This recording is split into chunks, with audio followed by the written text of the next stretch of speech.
So thank you for being a part of the global economy. That is, this is your penalty.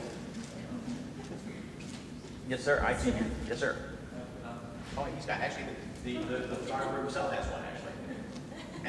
But I promise we'll get everybody. Good evening, ma'am. My name is Pace. Hey. I have two questions for you. Sure. First question is, what is the challenges that faces you when you make this comics, and how do you get your imagination or creativity to continue these comics?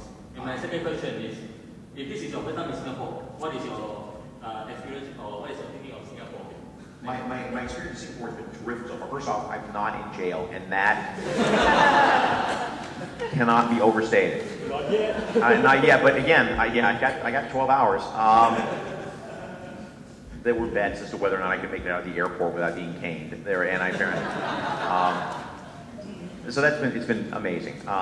The challenges that face me as I write comics is the biggest challenge is that having literally done it 1,000 times, not figuratively but literally. I've written page 1, panel 1 1,000 times.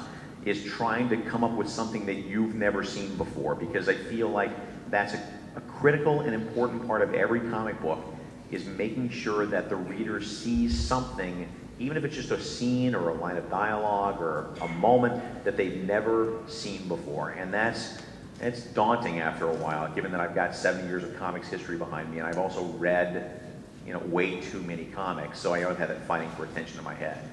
And I believe you had a question. Yes, sir. I really love your run on the Flash, Fight with Ringo, and really made me love the character Flash. What happened in the second run? I mean, that's great. You know what? That's actually, I now have a new answer. Remember earlier today at the Polytechnic, the girl asked, "What's the hardest criticism you've ever faced?" And now I have a new answer. Thank you. Look, here's the thing. And here's the thing I've learned about comics and about my career. Never, ever, ever, ever, ever, ever, ever go back to doing something that you did once before. In other words, the second time I did Flash, I thought it was pretty good, but clearly I was in the minority. And I did 6 years or 7 years or something like that, and I took a year off, and then I came back for a year and change, and I thought they were pretty good stories, but the audience disagreed. Same with Captain America. I had a really good first run of Captain America. I was gone for a year. I came back.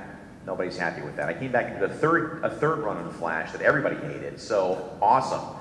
Now, so what I'm learning is now, if anybody ever comes back to me and says, "So would you like to do the Fantastic Four again?" I have to say no matter what, because you can't compete with yourself. I honestly, look, I may be fooling myself. It could just be that those second runs were complete crap. But I choose to believe, and let me say this to myself so I don't cry myself to sleep. Let's choose to believe that what really is the problem is that anytime that you're suddenly competing with yourself, like you've been gone for a while and you come back, it's like you're not only trying to do the best stories you're doing, but you're also sort of competing with the last run of books, because everybody wants to say, "Oh yeah, it's not as good as your first run. Woody Allen, you're not as funny as you used to be," or whatever. That's human nature. We would all feel that way if this is the reason the Seinfeld people never really did a reunion episode, because they know they'd be, no matter, it could be brilliant, but it doesn't matter. People would go, because it's not what they remember Seinfeld being. So does that mean that you never get an Empire 2 or something like that? On the other hand, Empire may be a different case.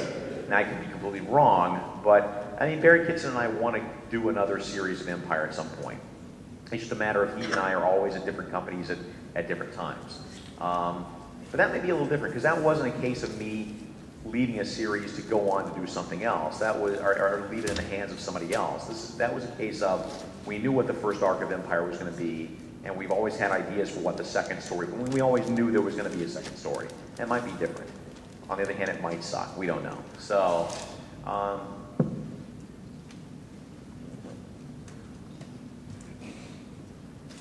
Mark, good evening.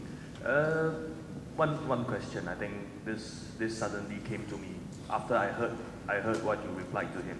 If regardless of whichever company that you have a chance with, which is the character you really want to do, and how would you run with it? oh well. Superman. That's real simple. I mean, that's easy to answer. Superman, and if you read Superman Birthright, you get it. That's what I want. That's, you know, and maybe someday I will. I get a charge out of doing the things that are my own, like Irredeemable or The Unknown or any of the other things that I've created out of my own. I enjoy that a lot.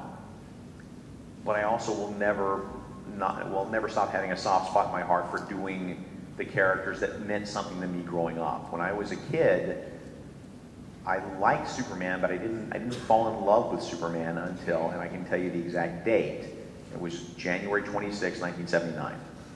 Because that was the day I saw Superman the movie when I was a kid. And I went into that movie theater, I'd run away from home, I didn't have a good strong parental influence, I didn't quite know what I wanted to do with my life, I didn't really feel like, and I sort of felt, I come from a broken home, and I'll be perfectly honest with you, I mean, I sort of grew up kind of not sure what the world held for me or whatever, and then there was a certain insecurity that came with that. And in Superman the movie, what I saw was, as like a 14, 15-year-old boy, what I saw was, there is somebody, fictional or not, there is a character who cares about everybody, who cares about you no matter what, whether you are, you know, young or old or whatever. It doesn't matter. He cares about you, and I bonded with that character in that moment in such a fundamental way that it's part of my DNA at this point. So anytime I can do Superman, I want to give that same sort of love back. So if I understand you correctly, you see a part of Superman's characteristic as an extension of yourself. Is that?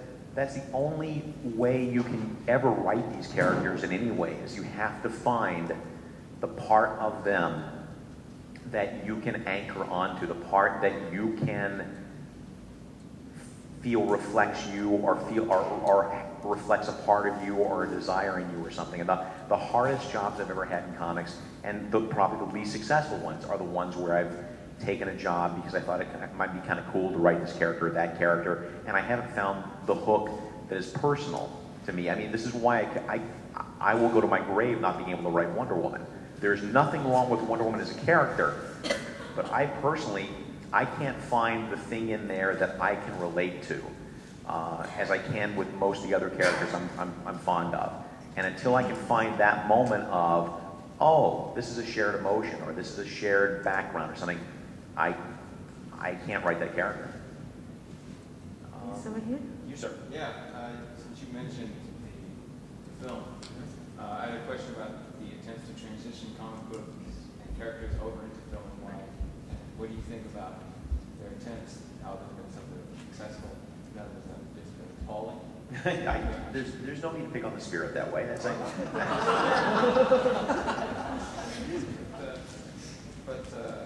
know, what's the relationship between the comic studios and the movie studios? Right. The relationship between the comic studios and the writers just languish and say, oh no. No. I mean, the smart writers are the ones who realize that, look, just, you know, it's great if your comic gets made into a TV show or a movie and is reflective of what the comic is and is faithful to it. That's great. If not, it's not like it really hurts it's not like it really hurts the comic. I mean, look, it's not Watchmen suddenly stopped selling copies because the movie was received as badly. It's still going to be one of the best-selling graphic novels of all time. You know, Whiteout was a god-awful movie, but the graphic novel is still amazing, and it will continue to be amazing. And it's not like it's not like that suddenly killed the graphic novel. It's been in print for all these years. It's being, you know, it's being adapted as another medium. There are always going to be changes that you make. There's always going to be tweaks that you make. There's always going to be stuff that you do to make it work as a movie, and it should work it should be that way. I mean, we're doing Irredeemable. This is a good example, actually. We're doing Irredeemable as a motion comic. I personally am not the biggest fan of the world of motion comics, which is that sort of limited animation with spoken, you know, actors doing the lines and stuff. I think what I've seen of the studio, I think they can actually make it work and work well.